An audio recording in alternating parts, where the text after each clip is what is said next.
अगर आप लोग भी यूजीसी नेट की प्रिपरेशन कर रहे हैं तो ये चैप्टर आप लोगों के लिए बहुत ही इंपॉर्टेंट होने वाली है। जो चैप्टर मैं बता रही हूँ इसमें ये आज का जो टॉपिक है मेथड ऑफ इन्वेस्टिगेटिंग ब्रेन और न्यूरॉन सिस्टम और नर्वस सिस्टम।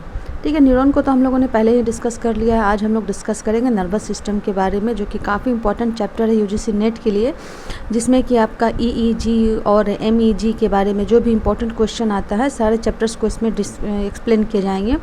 और अगर आपको किसी से रिगार्डिंग चैप्टर चाहिए तो आप कमेंट बॉक्स में कमेंट करें, मैं उसी के रिगार्डिंग आपको वीडियो बना करके दूंगी। ठीक है, तो चलिए हम लोग स्टार्ट करते हैं। तो सबसे पहला बात है कि मनोवैज्ञानिकों ने मस्तिष्क और तंत्रिका तंत्र के कार्यों के अध्ययन के लिए कई विधियों का प्रतिपादन किया है, मतलब खोज किया है। इस विधि में सबसे मुख्य बात है जो कि वो 5 विधियां हैं। याद कीजिएगा कि इसमें 5 विधियां हैं, जिसमें कि वैद्युत उत्तेजन विधि, अच्छेदन विधि, वैद्युत यानी कि method of electrical stimulation, method of evolution संरचनात्मक विधि, उसके बाद नेक्स्ट है हमारा रासायनिक विधि और वैद्युत रिकॉर्डिंग विधि। ये जो वैद्युत रिकॉर्डिंग विधि है इससे बहुत सारे इंपॉर्टेंट क्वेश्चन आते हैं हर एग्ज़ाम्स में। तो सबसे पहले हम लोग एक एक करके डील करते हैं, ठीक है ना। तो वैद्युत उत्तेजन विधि क्या है? तो इस विधि में व्यक्ति के मस्तिष्क के किसी भी हिस्से को हल्के विद्युत इलेक्ट्रिकल करंट द्वारा उत्तेजित किया जाता है। उसके बाद मानव मस्तिष्क में इस तरह का जो विद्युत प्रवाह है सर्जिकल ऑपरेशन के दौरान दिया जाता है। इस तरह की गति में व्यक्ति चेतना अवस्था में होता है अथवा वह मस्तिष्क के किसी भी भाग को उत्तेजित किए जाने के बाद अपना अनुभव बतलाता है। मतलब कि ये जो इलेक्ट्रिकल जो करंट है ये जब उनके अंदर जो दिया जाता है, लेकिन उस समय वो होश में रहते हैं और अपने अंदर होने वाले सारे अनुभव को वो बतला सकते हैं।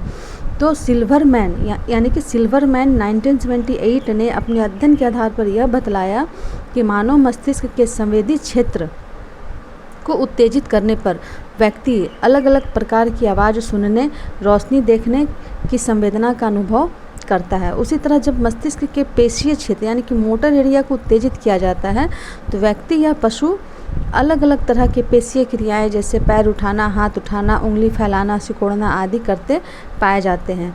इस विधि को इसलिए महत्वपूर्ण कहा गया है क्योंकि इसके आधार पर मनोवैज्ञानिकों को मस्तिष्क के अलग अलग क्षेत्रों के कार्यों के बारे में ठीक ढंग से जानने में काफ़ी सुविधा हुई है। तो ये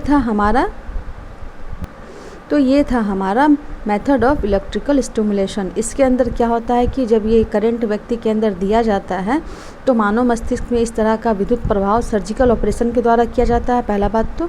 उसके बाद इसमें व्यक्ति जो है चेतन अवस्था में रहता है। नेक्स्ट हमारा है कि ये इसमें जो है सो व्यक्ति सारे चीज़ों को देख सुन अपने जो अनुभव है वो भी आपसे शेयर कर सकते हैं। उसके बाद हमारा आता है कि जब इसको हम लोगों के मोटर एरिया में दिया जाता है तब क्या होता है, उस टाइम भी व्यक्ति अपने हाथ पैर को सिकोड़ सकते हैं, फैला सकते हैं, उठा पटक पैर को कर सकते हैं। तो ये सारे जो संवेदन हैं ये करते हुए पाए गए हैं। तो ये हमारा है वैद्युत उत्तेजन विधि यानी कि method of electrical stimulation. Next हम लोग टॉपिक में बात करेंगे मेथड ऑफ एवोल्यूशन, जो कि नेक्स्ट वीडियो में इसकी चर्चा होगी। अगर आपको वीडियो पसंद आती है तो चैनल को लाइक शेयर सब्सक्राइब करें ताकि मैं आपके लिए और ज़्यादा वीडियोज़ बना सकूँ जो कि यूजीसी नेट के लिए काफ़ी इंपॉर्टेंट हैं।